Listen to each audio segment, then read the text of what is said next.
ये सुबह का मुझे कहना है आपके लिए। हाँ जी। अरे बलमा हकदर न जाने। पहले मामा हुआ हमें सुने रहे फरमाई हमें कहाँ एक ही फरमाई हो जाओ।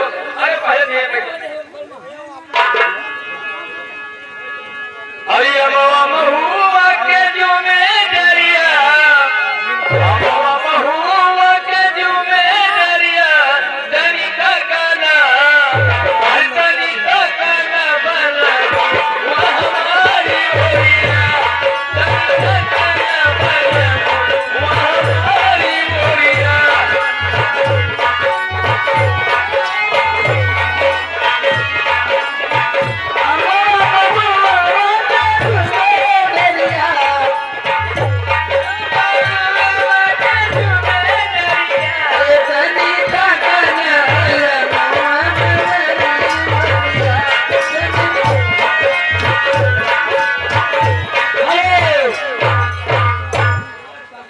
मौर्या साइकिल स्टोर अमनी होगी फुलमना का पेटी बक्सा की दुकान है। बाली उमरिया में सैयद रजा मोल गाँव हाँ होगा जरूर। पहले बार का बदल जा रहे हर गली के गली में जाने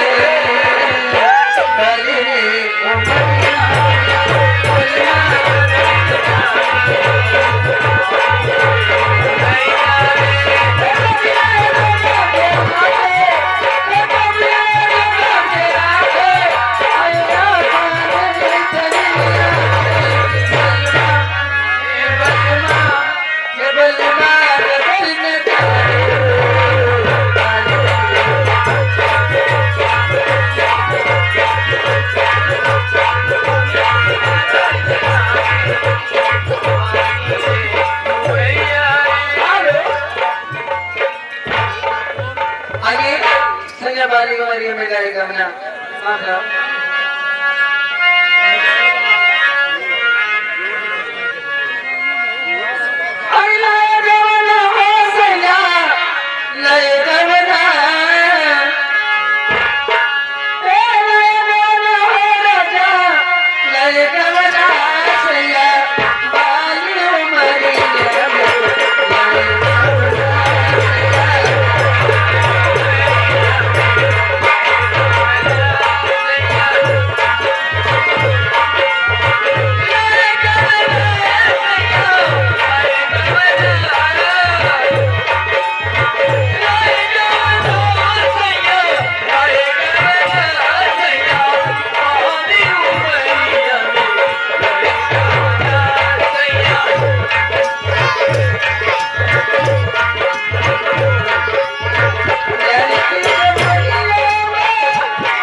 ये है आगे दीजिए भैया।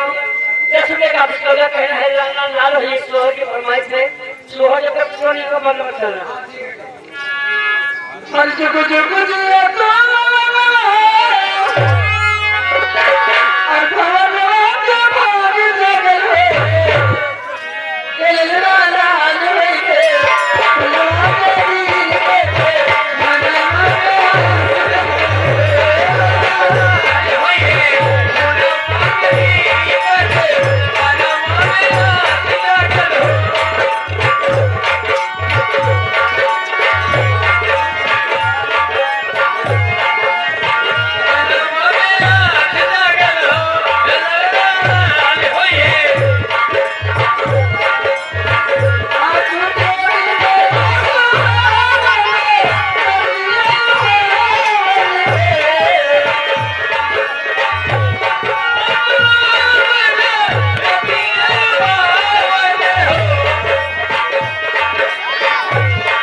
तो भगवती ले जा कोनो गाय भाई सोई का जा पशुआर का आज पास से लेकर दूध न पिए आज तू करबा आज दूध हम पिए कैसे तू पिएगा कहां 5 किलो मटर लाल बना के पिए हैं एक टाइम में 5 लिटर कम ले तो भगवती ले जा अल्लाह से घुर मान ले अल्लाह होई है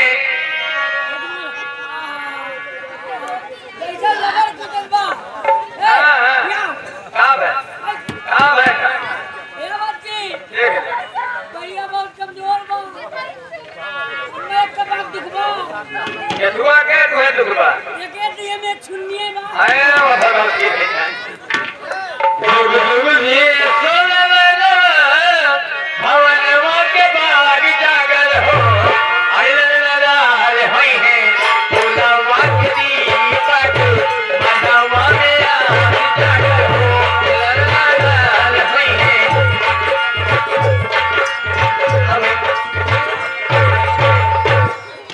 यहाँ के अर्जुन इनकी तरफ से विश्व पुरस्कार